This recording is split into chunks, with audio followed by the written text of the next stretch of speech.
Anin relatives. I am Chinoden, and this is Follow That Flow.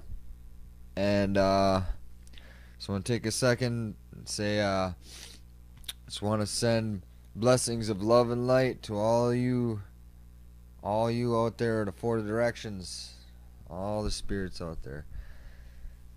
And yeah, may the Creator bless you today with love and light in your lives. Wherever you're feeling that fear, may the Creator shine that love light in that dark spot within you and help you transcend that fear. Aho, miigwech. Alright, so what we got today, as you can see, silver is up 5 cents from opening.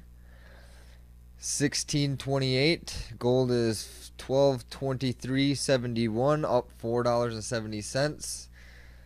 All right, so we want to see silver break 17, and we want to see gold break 12.50. That's the next step that we want to see. And this information that I have for you today might help with that. I don't know. We'll see. Key economic data reveals... Oh, wait. Before I get going, I keep forgetting. Sometimes I remember, but sometimes I forget. If you're new to the channel, please subscribe. Hit that bell button. That's your notification button every time I make a video. And please smash that like button. It's good karma.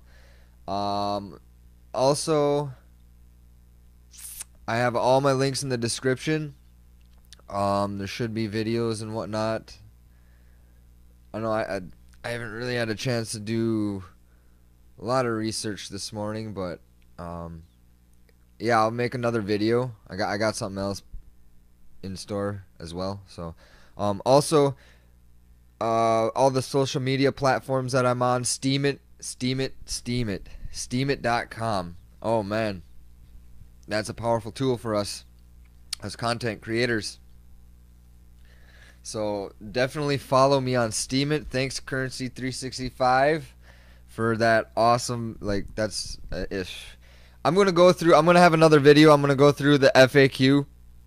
Tells you all about it. I'm gonna give an overview of it like I did with Bitcoin.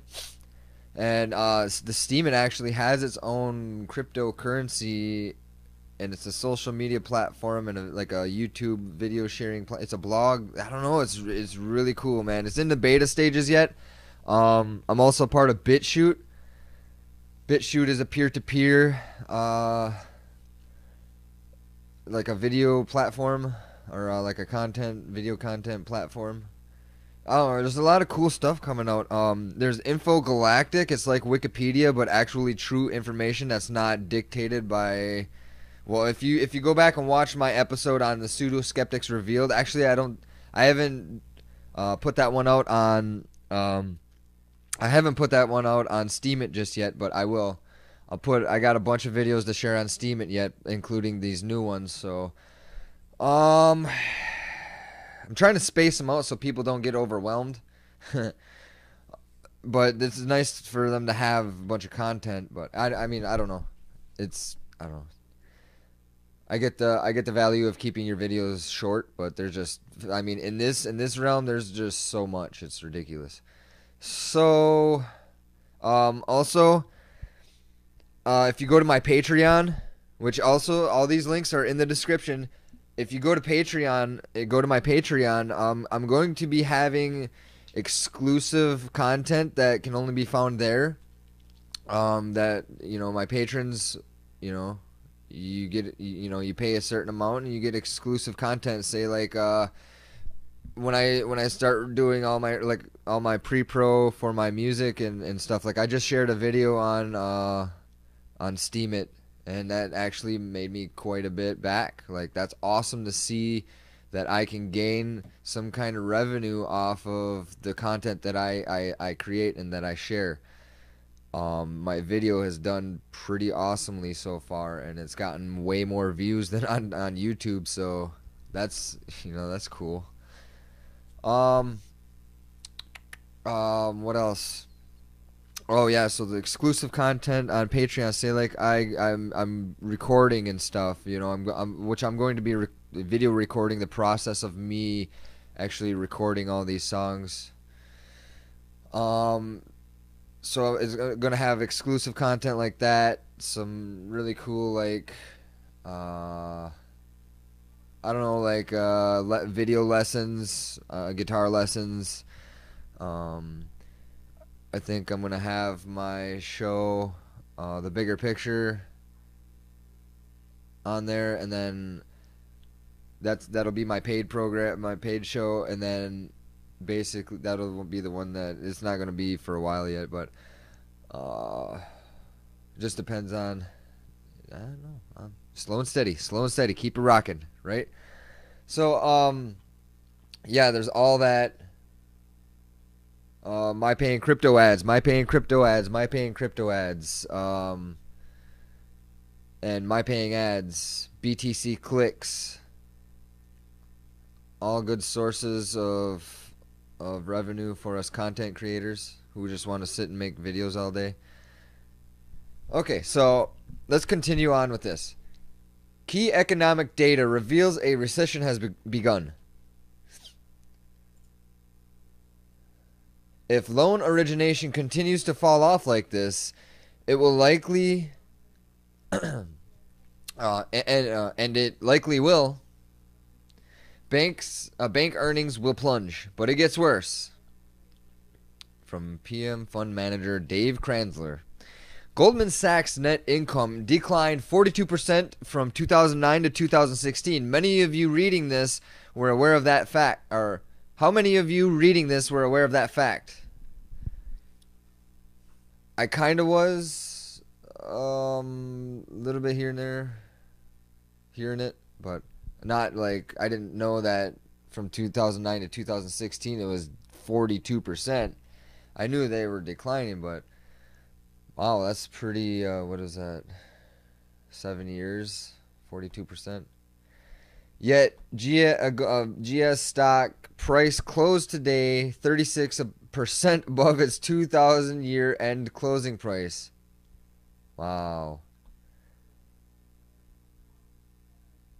Auto sales in April declined again, with the big three domestic OEMs, GM, Ford, and Chrysler, missing Wall Street estimates by a country mile. The manipulated SAAR, seasonally adjusted annualized rate metric, put a thin layer of lipstick on the pig by showing a small gain in sales from March to April. But this is statistical sleight of hand. The year over year actuals for April don't lie. GM negative 5.7%, Ford negative 7%, and Chrysler negative 7.1%. What is unknown is to what extent the numbers reported as sales were nothing more than cars being shipped from OEM factory floors to dealer inventory, where it will sit waiting for an end user to take down a big subprime loan in order to use the car until it gets repossessed. The growth in loan origination is to the key areas of the economy: real estate, general commercial business on the consumer, is plunging. This is due to lack of demand for new loans, not banks tightening credit. If anything, credit is getting looser, especially for mortgages. Since the Fed's quantitative easing and near zero interest rate policy took hold of yields, bank interest income, the spread on loans earned by banks, net interest margin, has been historically low. Loan origination fees have been one of the primary drivers of bank cash flow and income generation income generation. Those four graphs above show that the loan origination punch bowl is becoming empty. Hold on a second. Okay, I'm back. Alright. Where was I? However, the Fed's tiny interest rate hikes are not the culprit. Loan origination growth is dropping like rock off a cliff because consumers largely are tapped out of their capacity to assume more debt, and with corporate debt at all-time highs, business demand for loans is falling off quickly. The latter issue is being driven by a lack of new business expansion opportunities caused by a fall-off in consumer spending. If loan origination continues to fall off like this, and it likely will, bank earnings will plunge. But it gets worse. As the economy falls further into a recession, banks will get hit with a double whammy. A double whammy. Their interest and lending fee income will decline, and as businesses and consumers increasingly default on their loans, they will be forced to write down the loans they hold on their balance sheet. 2008 all over again. This is why I don't do loans. And if you know anything about what goes on in them streets, you don't wanna take loans out with loan sharks, man. That's bad news. That's why I never, in any of my dealings with anything, I never did any kind of like loan situation. No way and no way at all. No, thank you. I don't want the drama. Sure, I can make some more. I'd rather work my butt off and make money myself, though. That's what I'm saying. Like, putting money into something is a whole different story. Putting money into something, especially when you have the ability to earn and you know, earn your keep, whatever, that's, I mean, that's what I do. I don't loan from other people, and that's crazy to me. Just like, people die because of that. You know what I'm saying? That's silly. Why? Oh, whatever. People like to risk their lives, I guess. All right. But it gets worse. Oh no, that's because of this, I think Goldman Sachs makes a great short idea. Although I don't want to suggest timing strategies. It's an idea that, in my view, you need to short a little at a time and add to it if the stock moves against you. I could also be a good crash put idea. Goldman will be hit by a fall off in loan demand and by a big drop in the fees scrutinizing the loans underwrites into asset-backed securities.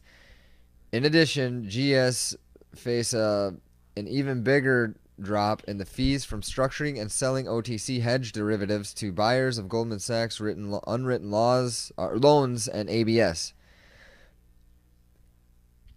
Goldman's net interest income has declined over the last 3 years from $4.1 billion in 2014 to $2.6 billion in 2016.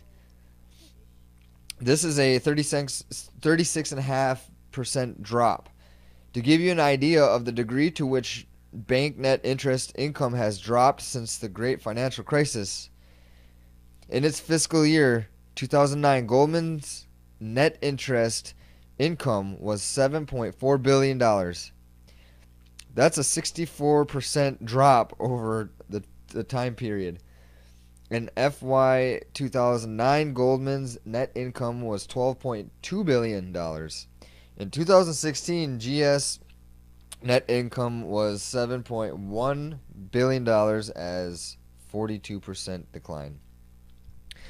To give you an idea of how overvalued GS stock is right now, consider this. At the end of GS FY 2007, 6 months before the great financial crisis, the de facto banking system collapsed. Goldman's PE ratio was 9.5 times. That's crazy. At the end of its FY 2009, that's fiscal year, right? Its PE ratio was 6.9. Wow, times. Went down that much. Its current PE ratio is 13.5 times. And the factors driving Goldman's business model, other than Federal Reserve and government support, are declining precipitously. As for derivatives, On its 2016 10K, Goldman is showing a notional amount of $41 trillion in derivatives in the footnotes to its financials. This represents the sum of gross long and short derivative contracts for which Goldman is underwritten. Out of this amount, after netting longs, shorts, and alleged hedges, Goldman includes the $53 billion in net derivatives exposure as part of its financial instruments on the asset side of its balance sheet. Goldman's book value is $86 billion. If Goldman and its accountants are wrong by just 1% on Goldman's net derivatives exposure, Goldman's net derivatives exposure would increase to $94 billion, enough to wipe out Goldman's book value in a downside market accident like 2008. If Goldman and its quants have misjudged the risk exposure Goldman faces on the $41 trillion in gross notional amount of derivatives to which Goldman is involved by a factor of 10%, which is still below the degree to which GS underestimated its derivatives exposure in 2008, it's lights out for Goldman and its shareholders. Just think about that for a moment. We saw how wrong hedge accounting was in 2008 when Goldman's derivative exposure to just AIG was enough to wipe Goldman off the Wall Street map, and had the government not bailed out the banks, I would bet any amount of money that Goldman's internal risks managers and its accountants are off by significantly more than 1%. That 1% doesn't even account for the fudge factor of each individual trading desk hiding positions or misreinterpreting the value of hedges, both crimes of which I witnessed personally when I was a bond trader in the 1990s. Get out of stocks, get out of bonds, get out of the real estate market. That's what I've been hearing, and that's not financial advice by any means, but that's my opinion, based upon the information that we've been seeing here. So, as you can see in the 1-year daily graph above, GS stock hit an all-time high on March 1st and has dropped 12.5% since then. I marked what appears to be a possible double top formation. The graph just looks bearish, and it appears Goldman's stock is headed for its 200 DMA red line, 202 as of Friday. To save space, I didn't show the RSI or the MACD, both of which indicate that GS stock is technically oversold. The analysis above is from the April 16th issue of IRD's Short Sellers Journal. I discussed shorting strategies using the stock, plus I suggested a crash put play. To find out more about the Short Sellers Journal, use this link, SSJ subscription information. There's no minimum subscription period commitment. Try it for a month, and if you don't think it's worth it, you can cancel. Subscribers to the SSJ and subscribe to the Mine Stock Journal at half price. That's very interesting. All right, coming up on 20 minutes. We got some time yet, hey. U.S. gold exports to China and India surge in 2017.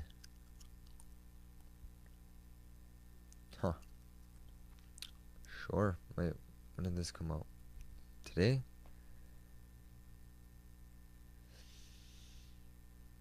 Most Americans didn't realize it, but something big changed in the U.S. gold market in the beginning of 2017. I noticed it. That's before I even started doing this. I just started doing this not too long ago. While precious metals sentiment and buying in the U.S. has dropped off considerably in the first quarter of 2017, the East continues to acquire gold hand over fist. How much gold? Well, let's just say U.S. gold exports have nearly doubled during January and February 2017 versus the same period last year. Total U.S. gold exports January to February 2017 surged to 101 metric tons compared to 56.5 metric tons last year. This is quite interesting because total U.S. gold mine supply plus gold imports for January to February 2017 only equaled 80 metric tons. Thus, the U.S. suffered a 21 metric ton gold supply deficit in the first 2 months of the year, which means someone had to liquidate an additional 21 metric tons of gold from their vaults to export to the East, where they still understand the vital role of gold as real money. So, I know I keep saying silver, silver, silver, but no matter where you go in the world, gold, everybody will recognize gold. And if you have, like, say, like a gold dime or something like a gram, like a gram of gold or something, it's like worth 40 to 50 bucks or maybe less than that now. But you know, that is seen as a currency more so than silver. But I don't know. Silver is just important because it's going to be it's going to be it's going to explode more so than gold. It's going to be able to make us more money. It's going to be more, I don't know. Okay, let me see if I can find where we were. Okay. And where did the majority of U.S. gold exports head to? You got it. Hong Kong, China, and India. Excuse me. Of the 101 metric tons of U.S. gold exports January to February 2017, Hong Kong, China, and India received 61.8 metric tons, or nearly two-thirds of the total.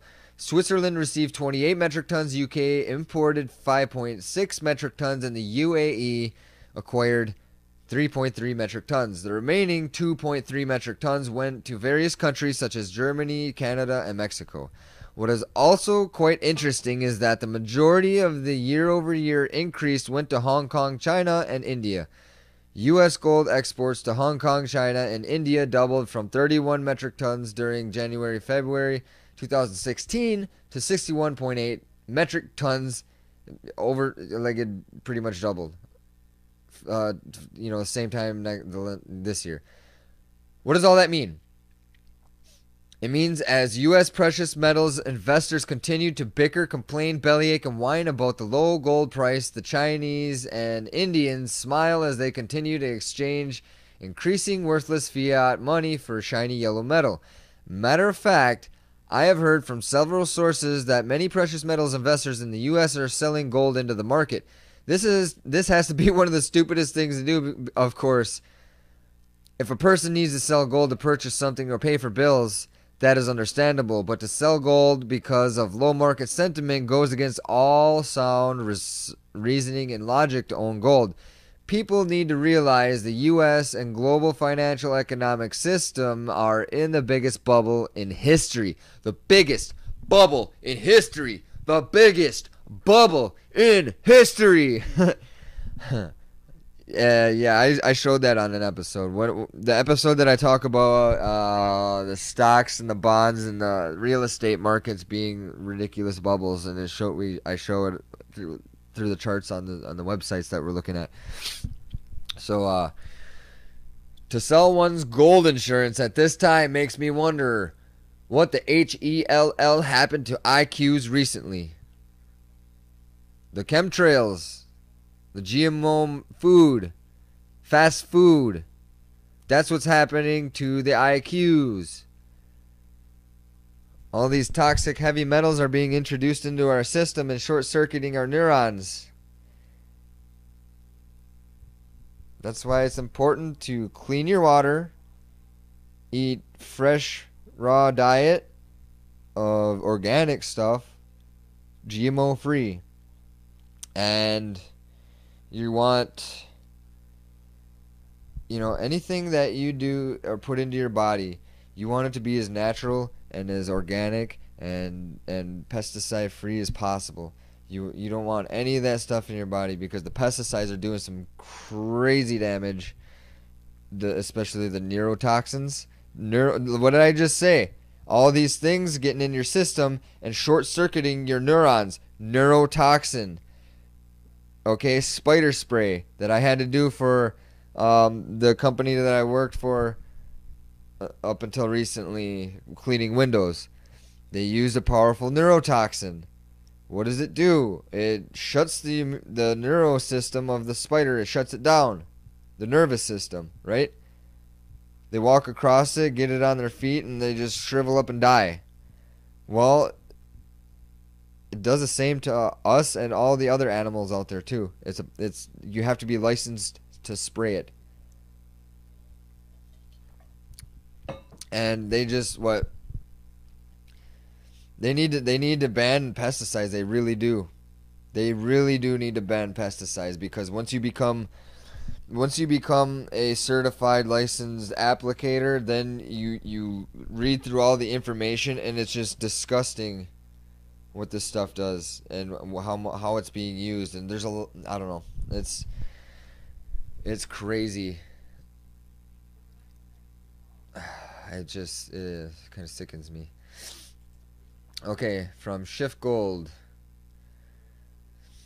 From west to east, Asia gobbling up gold as U.S. exports surge. So we got another one talking about the same thing. It's a short one, so I'll read it to you.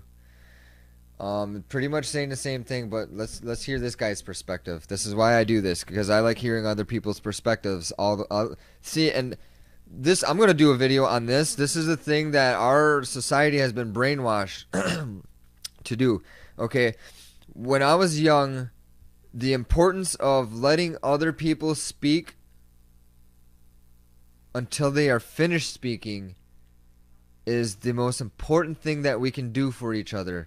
Because we seem to live in a society where everybody just wants to cut each other off right in mid-sentence. And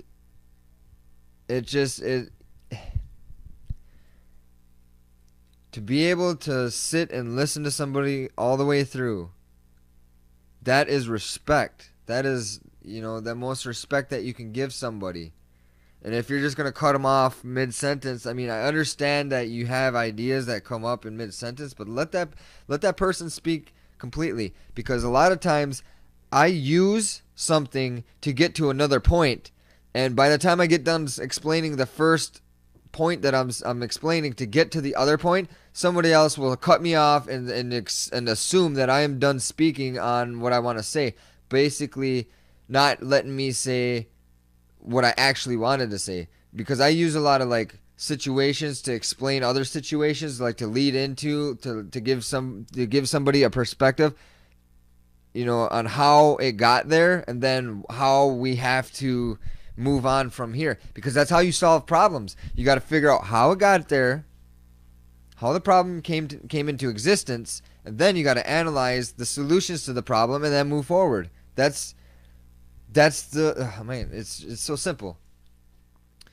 But anyways, that's something from the Anishinaabe traditions, to allow others to speak completely before you respond, and to give yourself time to process what the person just said.